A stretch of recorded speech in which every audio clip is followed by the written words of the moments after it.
조합제TV 시청자 여러분 안녕하십니까. 2021년 2월 15일 밤 10시입니다. 저는 운전을 하지 않습니다. 그러니까 택시를 많이 탑니다.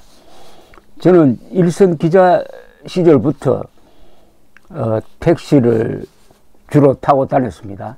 하루에 10번 이상 탈 때도 있습니다. 그래서 택시 기사들하고 매우 친합니다.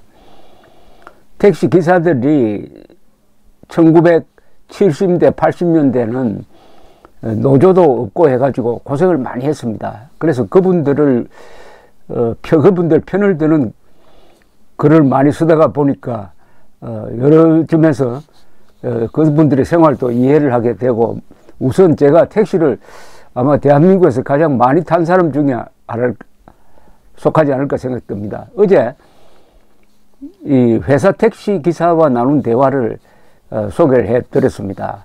오늘은 광화문에서 집으로 올 때 택시를 탔는데 개인 택시였습니다. 개인 택시.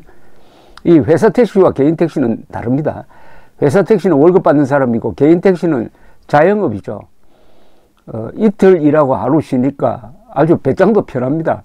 그래서 이 개인 택시 기사들은 독립성이 강하고, 아마 우리나라에서 중산층 하면은 딱 전형적인 직업을 하나 꼽으라면은 개인 택시 기사입니다. 어제 이 회사 택시 모시는 분은 정부로부터 지원금을 3차례 받았는데, 받고 보니까 문재인 대통령 욕을 못 하겠더라. 공돈 받으니까 문재인 욕이 안 나옵디다. 이렇게 이야기를 했습니다. 오늘 택시를 타고 이 덕수궁 돌담길을 돌아서 왔습니다. 그러니까 이 60대 대신 택시 기사가 이야기하기를, 손님 덕분에 여기 5년 만에 처음 와봅니다라고 했어요. 그 길이 밤에는 한적하지만은 낮이면은 아주 경치가 좋습니다. 단풍 들 때는 그때대로 좋고, 눈 오면 눈 오는 대로 좋고 말이죠. 덕수궁 정동길 있지 않습니까? 그래서 서로 이제 대화가 시작되었습니다. 제가 물었습니다. 요새 수입이 많이 줄었죠? 이분 말씀이 평균 30% 줄었습니다. 하루에 300만 원은 가져갔는데 말입니다. 그렇게 이야기합니다. 재난지원금 받았습니까? 라고 물었더니 받았죠. 도움이 되나요? 안 됩니다. 근본적 대책을 세워줘야지 그런 푼돈으로는 아무 효과가 없어요.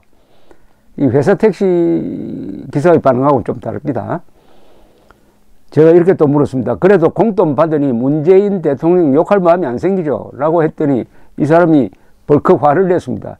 그게 무슨 상관입니까? 자기 돈으로 주는 것도 아닌데, 나는 문재인 개인이 아니라 그 사람이 펴는 정책이 통 마음에 들지 않습니다. 이렇게 이야기를 하는 걸 보니까 야당 성향이었습니다. 그래서 제가 또 물었습니다.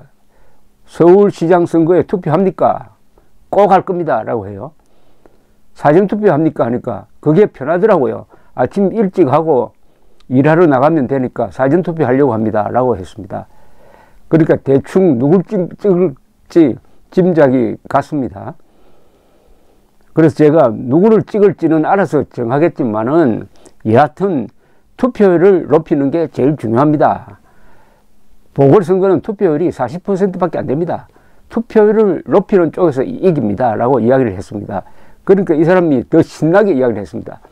이 개인택시 기사분의 이야기가 이것입니다. 전적으로 선생님 말씀에 동감합니다. 그런데 문재인도 마음에 안 들지만은 국민의힘도 정말 싸울 줄 모릅니다. 라고 흥분을 했어요. 그래서 제가 물었습니다. 아니, 어떻게 싸우면 되나요? 이 사람이 비법을 하나 가르쳐 주었습니다. 그야 간단하죠. 이번 보궐선거를 왜 하게 되었습니까?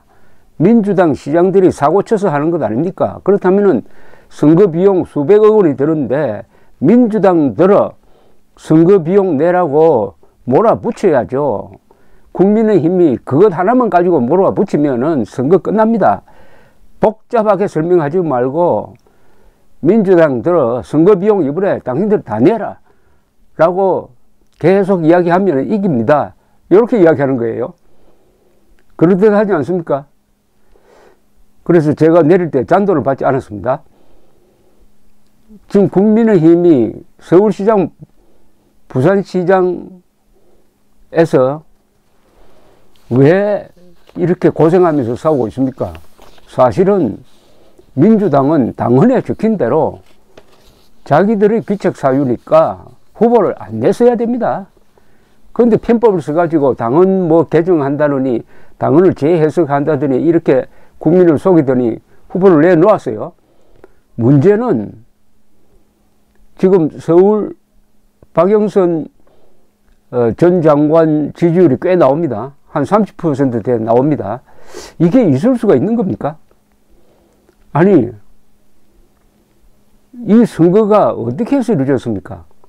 전임 시장의 성추행으로, 그것도 서울시장, 부산시장 양쪽에서 똑같은 이런 성추행이 있었다는 거, 이거 하나만으로도 민주당은 사실은 정상적인 나라 같으면은 어떻게 해산해야 되죠.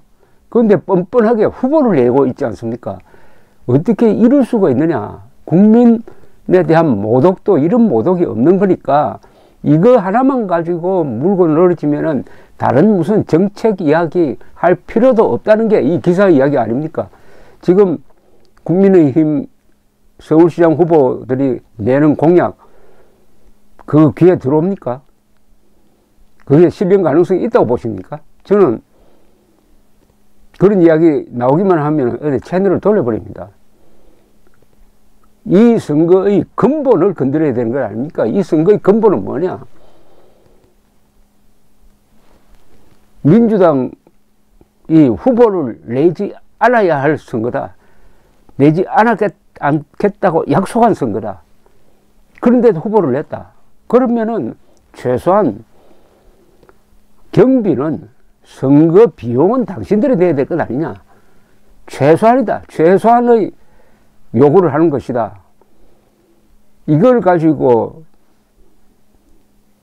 주야장창 계속 이것만 떠드는 게 좋지 않을까요? 그렇게 하면은, 그렇게 해야 국민들이 깨닫게 됩니다. 이 국민의힘이나 지금 이른바 이 우파라고 하는 사람들이 문제를 제기하는 걸 보면은 일주일 단위로 바뀌어버려요. 어느 날 문제 제기를 했다가 일주일 지나면 잊어버립니다. 지금 북한에 원전 지어주겠다는 계획, 이른바 북원추 사건은 벌써 까맣게 잊어버렸죠. 불과 열흘 전인데 왜 그렇습니까? 계속 물고 늘리지 않으니까 그래요. 김명수 이야기도 설 지나니까 좀 수그러들었습니다. 왜 그렇습니까? 국민의힘이 끈질기지 못하니까 그런 겁니다. 이번 선거 운동은 이번 선거의 본질을 이야기를 해야 된다 이거죠. 본질을 이야기해야 된다. 상식에, 국민의 상식, 우리가 국민의 기본 가장 최저선의 도덕 윤리란 게 있지 않겠습니까? 그것을 건드리는, 국민의 감정을 건드리는, 어떻게 보면 정의감을 건드리는 이런 캠페인을 하는 게 맞다는 게 이 개인 택시 기사의 충고인데, 저는 이 사람 말에 전적으로 동의합니다. 서울시장, 부산시장 선거비용 한 1,000억 민주당이 내라. 민주당이 내라. 그만큼 국가에 손해를 끼쳐놓고 또 후보를 내고, 근데 더 가공할 사태는 박영선 지지율이 한 30% 된다고 한다면은 이 30% 되는 사람들의 심리를 이해할 수가 있습니까? 이렇게 해도 좋은 겁니까? 성추행 그거 아무것도 아닌 겁니까? 성추행 같은 일이 일어나면 후보 안 내겠다고 한 약속, 그 어겨도 그거 아무것도 아닌 겁니까? 막대한 국민 세금을 낭비하게 쓰게 돼 있는데, 그래도 돈 아깝지 않습니까? 그럼에도 불구하고 30%의 지지를 보내준다. 이 책임이 어디에 있느냐? 택시기사 이야기는 국민의힘에 있다는 겁니다. 국민의힘이 국민들에게 그 점을 부각시키지 못했다 하는 이 충고, 충고. 이게 바로 택시를 많이 타면 알 수 있는 좋은 정보입니다. 이 택시를 타면은 택시 기사와 대화를 잘 나누면 정보 수집이 됩니다. 택시 기사는 하루에 많을 때는 아마 40, 50명, 5, 60명 손님을 태웁니다. 그리고 많은 정보를 얻게 됩니다. 그래서 택시 기사가 민심의 바로메타입니다. 개인 택시와 회사 택시가 또 다릅니다. 그러니까 두루두루 만나서 이야기를 들어보면은 이런 생생한 이야기를 들을 수가 있습니다. 2016년 총선인가요? 아니면은 2014년 지방선거, 그 둘 중에 어느 하나인지 모르겠는데, 그 직후에 제가 택시를 탔더니 택시 기사가 당시에 새누리당이 왜 졌느냐라고 설명을 해요. 그때 담배값을 올렸습니다. 담배값 올리는 바람에 담배 피우는 사람이 화가 났다. 왜 우리가 담배를 피우느냐? 하도 답답하고 스트레스 받아서 담배 피우는 거 아니냐? 그런데 담배값을 올려놓으면은 스트레스가 더 나온다. 담배를 살 때마다 새누리당 욕하게 된다. 그것도 선거 직전에 담배값 올리는 그런 바보 짓을 하는 정당이 어디 있느냐라고 하는 걸 듣고 제가 그 당에 이야기를 했더니 그 사람들도 아차 했다고 합니다. 이처럼 살아있는 민심을 얻으려면은 택시를 타야 합니다. 그리고 기사들과 대화를 나눠야 합니다. 감사합니다.